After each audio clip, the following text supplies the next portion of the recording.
मेरा नाम है मुरलीधर स्वपनराव सूर्यवंशी। कितने सालों से यहाँ पर आप गीत गाना जो है वो बजा रहे हैं? दीक्षा भूमि पर हम 35 साल हो गए। मानो न मानो,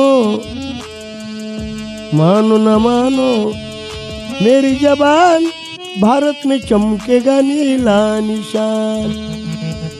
ओ भारत में चमकेगा नीला निशान। मानो न मानो न मानो न मानो न मानो, मानो न मानो, मानो न मानो, मेरी जबान भारत में चमकेगा नीला निशान। ओ भारत में चमकेगा नीला निशान। साथियों जय भीम, मैं हूँ हितेश और आप देख रहे हैं द थिंक। आज है हम नागपुर की दीक्षा भूमि में। ये वही दीक्षा भूमि है जहाँ पर डॉक्टर बाबा साहब अम्बेडकर ने 1956 में हिंदू धर्म को त्याग कर, हिंदू धर्म की रीति रिवाज और कुरीतियों को त्याग कर बाबा साहब ने बुद्ध के धम्म को स्वीकारा था। इसी नागपुर की भूमि से जो धम्म क्रांति बाबा साहब ने 1956 में चालू की थी, वो धम्म क्रांति आज ऐतिहासिक क्रांति कहलाती है। इसी धम्म क्रांति भूमि पर लोग जो है देश से विदेशों से इस भूमि को नमन करने आते हैं, बाबा साहब को यहाँ पर याद करने आते हैं। आज है संडे और संडे के दिन भी यहाँ पर जो है बहुत से लोग आपको दिखाई देंगे जहाँ पर ये बाबा साहब को एक नमन करने, बाबा साहब को याद करने, उनको अभिवादन करने के लिए लोग आते हैं। फोटो खिंचा रहे हैं, साथ में जो है अपने परिवार के साथ में एक समय बिताने के लिए आते हैं। ये बहुत ही एक अच्छी बात है जहाँ पर समाज, जिस सामाजिक व्यवस्था के द्वारा एक समाज को ऐसी व्यवस्था ने गांव के बाहर रखा हुआ था, जिसको कभी समाज में दुय्यम स्थान दिया हुआ था, वो समाज आज बाबा साहब के धम्म क्रांति की वजह से, ऐतिहासिक क्रांति की वजह से आज जो है इस भूमि में आ रहा है और यहाँ पर आ करके बाबा साहब को और तथागत बुद्ध को जो है याद करते हैं। इसी बात से यह समझ में आता है कि डॉक्टर बाबा साहब अम्बेडकर ने हिंदू धर्म को त्याग करके बुद्ध धम्म को स्वीकार किया। अच्छा, बुद्ध धम्म क्यों स्वीकार करने के क्या रीजन थे? तो जब बाबा साहब बोलते हैं कि मैं हिंदू धर्म में जन्म मैंने लिया हूँ, लेकिन जन्म मेरे हाथ में नहीं था, लेकिन इस हिंदू धर्म में मैं कदापि नहीं मरूंगा, ये घोषणा बाबा साहब अम्बेडकर 1935 में करते हैं और उसके बाद में 1956 में जाकर के बाबा साहब धम्म दीक्षा लेते हैं। तो ये जो 35 से लेकर के 56 का जो समय है, पूरे 20 वर्ष का समय है। इस 20 वर्ष के समय में बाबा साहब अम्बेडकर विभिन्न विभिन्न धर्मों की स्टडी करते हैं, बहुत से धर्मों का तौलनिक अभ्यास करते हैं। कंपेरेटिव स्टडी करने के बाद में बाबा साहब को समझ में आता है कि मैं ऐसे धर्म को स्वीकार करूंगा, मैं ऐसे धर्म को एक्सेप्ट करूंगा जहाँ पर मानवता हो, जहाँ पर भाईचारा हो, जहाँ पर ये सारी चीज़ें हो, जिसके वजह से मैं मेरे समाज को मैं एक आदर्श विचारधारा दे सकूँ, जिसके वजह से मेरा समाज इन आदर्शों पर चले और समाज की एक निर्मिति हो। उसकी उसी के तर्ज पर डॉक्टर बाबा साहब अम्बेडकर में भारत की राष्ट्रीयता को ठेस न पहुंचाते हुए इसी भारत में पैदा हुआ बुद्ध धम्म, जो उस बुद्ध धम्म को स्वीकारा, जो समता, स्वतंत्र, न्याय, बंधुता और भाईचारा सिखाता है, जिसके वजह से आज पूरे देश में जिसका आधार, जिसका बेसिक आधार अगर हम बोलते हैं कि संविधान जो है इन आदर्श और इन मूल्यों के ऊपर टिका हुआ, जो समता, स्वतंत्र, न्याय, बंधुता, भाईचारा सिखाते हैं। और तमाम ऐसे सारे मूल्य हैं जो तथागत बुद्ध से लेकर के डॉक्टर बाबा साहब अम्बेडकर ने भारतीय संविधान में वर्णित की है, जिसके वजह से आज देश जो है बहुत ही सुखी संपन्नता से यहाँ पे देश की शासन व्यवस्था चल रही है। आइए यहाँ पर हम बहुत से लोगों के साथ में बात करेंगे और जानेंगे कि वो यहाँ पर क्यों आ रहे हैं और यहाँ पर आने का उनका क्या बहुत बड़ा रीज़न है, क्या क्या उनके ओपिनियन है। आज हम उनसे बात करेंगे और पता करेंगे कि इस जगह पर आकर के उनको क्या मिलता है।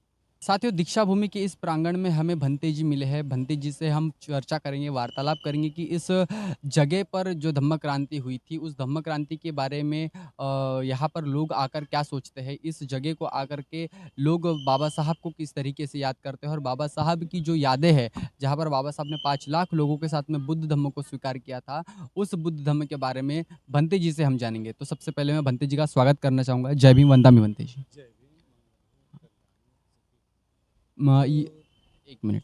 यहाँ पर बहुत से लोग आज के दिन आते हैं और इसके पहले भी हर रविवार को यहाँ पर जो है बुद्ध धम्म को लेकर के जितने भी बुद्धिस्ट लोग हैं और अन्य धर्मों के भी लोग हैं यहाँ पर आते हैं। तो उनके साथ में जो यहाँ पर आने का उनका क्या कारण है और यहाँ से वो आने के बाद में उनको क्या प्रेरणा मिलती है, इसके बारे में क्या बताएंगे?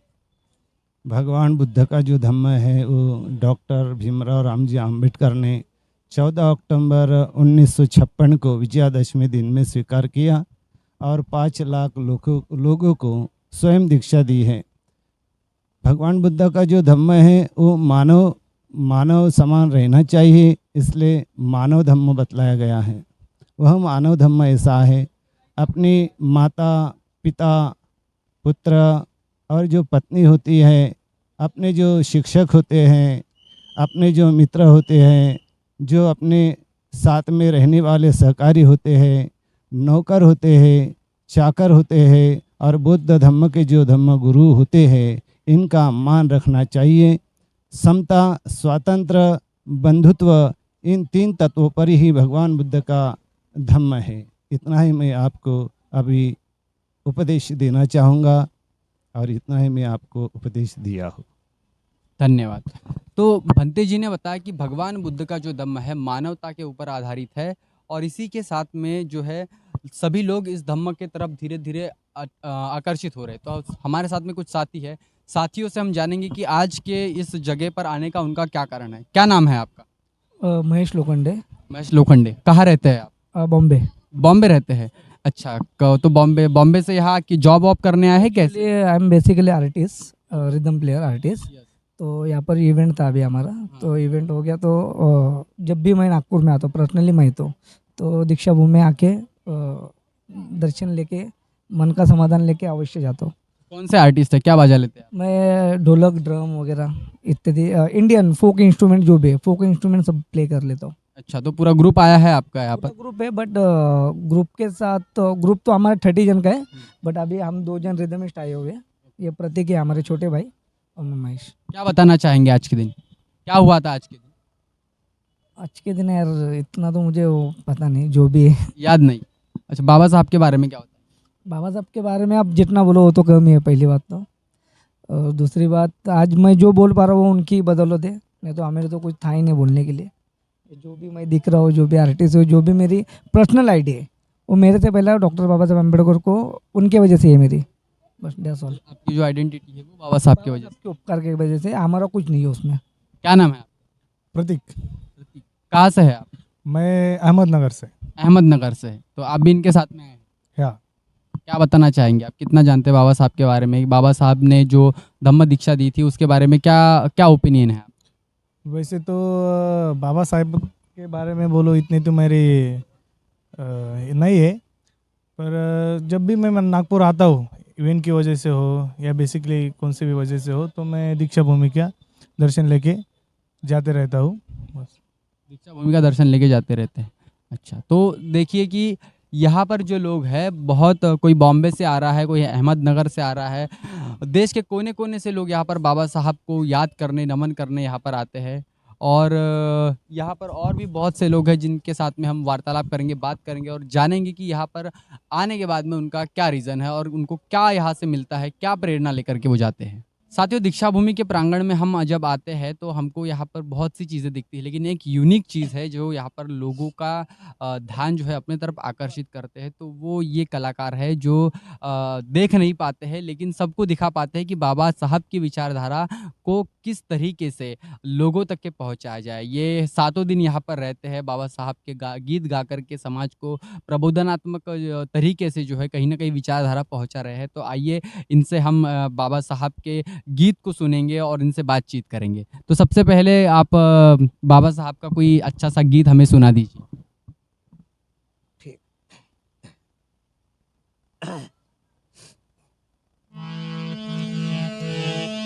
मानो न मानो, मानो न मानो, मेरी जबान भारत में चमकेगा नीला निशान। ओ भारत में चमकेगा नीला निशान। मानो न मानो, न मानो, न मानो, न मानो, मानो न मानो, मानो न मानो, मेरी जबान भारत में चमकेगा नीला निशान। ओ भारत में चमकेगा नीला निशान।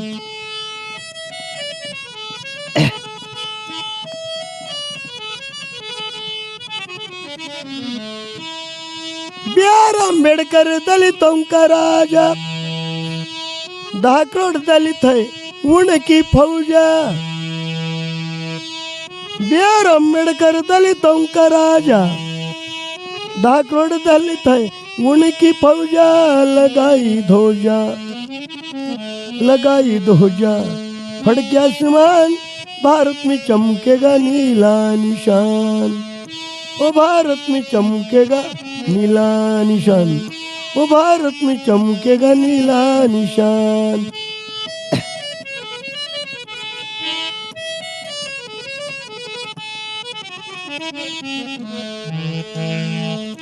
शेड्यूल्ड कास्ट दलित फेडरेशन बन गई संस्था, हुई संगठन।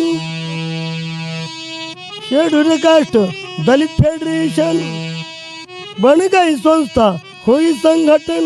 बनाए फलटन, हो बनाए फलटन, मार बटान, भारत में चमकेगा नीला निशान।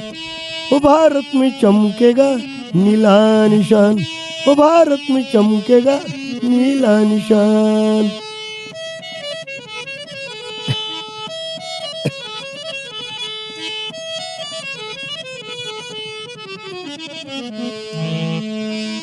अछूता तेरा हम पर पकड़े, गुलामी बिड़िया पैरों में जकड़े। अछूता तेरा हम पर पकड़े, गुलामी बिड़िया पैरों में जकड़े। दोनों भी तोड़े, ये दोनों भी तोड़े, बन गए बलवान, भारत में चमकेगा नीला निशान। ओ भारत में चमकेगा नीला निशान, भारत में चमकेगा नीला निशान।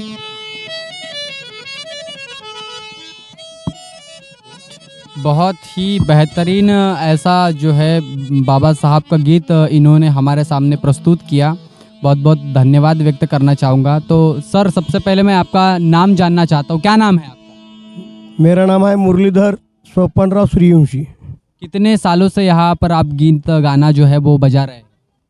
दीक्षा भूमि पर हम 35 साल हो गए। 35 साल से। हो जी। तो फिर यहाँ पर आप रहते कहाँ है? जयताला, रमाबाई अम्बेडकर नगर। वहाँ से पैदल आना जाना करते हैं आप? ऑटो से, बस। अच्छा, तो ये आपके बाबा साहब के जो आप गीत गाते हैं, इसी से आपका गुजारा बसरा हो जाता है? हो जी। कभी कभी ऑर्डर भी आता है, कभी कभी बस्ती में कार्यक्रम रहता है, नगर में कार्यक्रम रहता है। कौन सा नगर में कार्यक्रम आया तो कार्यक्रम कर लेते हैं हम। मतलब इसी के ऊपर जो है आपका जीवन चल रहा है, बाबा साहब के प्रबोधन के जो कार्यक्रम है छोटे मोटे, और इसी से ही आप अपना जो है ज़िंदगी गुजर बसर कर रहे हैं। आपका मोबाइल नंबर बता दीजिए, ताकि अगर कोई दूर से अगर साथी आते हैं पूरे भारत के अंदर से, तो वो आपके कार्यक्रम की जो है बुकिंग वो आपको बता सके। मोबाइल नंबर बताइए। मैं इंग्लिश से बताऊं क्या मराठी में? हिंदी में बताइए, हिंदी मराठी इंग्लिश में बता दीजिए। 99 99 23 99 31 33। ओके। तो साथियों, ये इनका मोबाइल नंबर है। अगर आपको इनके जो गीत है, इनका जो प्रबोधन है, ये आपको अगर सुनना है तो ज़रूर आप इन्हें बुलाइए, क्योंकि ऐसे लोगों को जो है हमारे समाज की जो है समाज की ज़रूरत है। समाज के लोगों को ऐसे लोगों की मदद करना चाहिए। ये अपनी ज़िंदगी इसके माध्यम से तो चला रहे, लेकिन समाज को वो मैसेज दे पा रहे हैं जो बहुत से पढ़े लिखे लोग नहीं कर पाते। जिस बाबा साहब ने इस ऐतिहासिक भूमि पर बौद्ध धम्म की दीक्षा ली थी, इस भूमि पर लोग आ करके इस भूमि को वंदन करके जाते हैं। 14 अक्टूबर 1956 को जब ये क्रांति शुरू होती है, तो आज 2022 चल रहा है। हर दिन कोई न कोई व्यक्ति इस देश में बुद्ध के धम्म को स्वीकार रहा है, बुद्ध के धम्म के महत्व को समझ रहा है, और इसीलिए लाखों लोग हर साल आप देखेंगे तो बुद्ध धम्म की दीक्षा ले रहे हैं, और उसके बाद में जो है बाबा साहब और बुद्ध के धम्म को, विचारों को स्वीकार करने का काम कर रहे हैं। इस ऐतिहासिक भूमि के बारे में आप कितना जानते हैं, या फिर अगर आप यहाँ पर नहीं आए हैं तो ऐसी भूमि पर आ करके इस भूमि के बारे में जानना, यही वो जगह है जहाँ पर बाबा साहब ने बुद्ध के धम्म को स्वीकार किया था, जिसके वजह से आज समाज की जो स्थिति है वो कहीं ना कहीं उस लेवल पर पहुंच गई है, उस स्तर पर पहुंच गई है, जिसके वजह से आज जो है मान सम्मान और स्वाभिमान का जीवन है जो है हमको बाबा साहब अम्बेडकर के संविधान और बुद्ध के धम्म के वजह से मिला। साथियों, इस बारे में आप क्या सोचते हैं, इस बारे में आपकी क्या राय है कमेंट करके ज़रूर बताएं। बने रहे द थिंक पर, तब तक के लिए जय भीम, जय भारत। बहुजन विचारधारा को घर घर तक पहुंचाने के लिए हमारे YouTube चैनल को सब्सक्राइब करें, लाइक करें, कमेंट करें, शेयर करें और बेल आइकन की घंटी दबाना ना भूलें।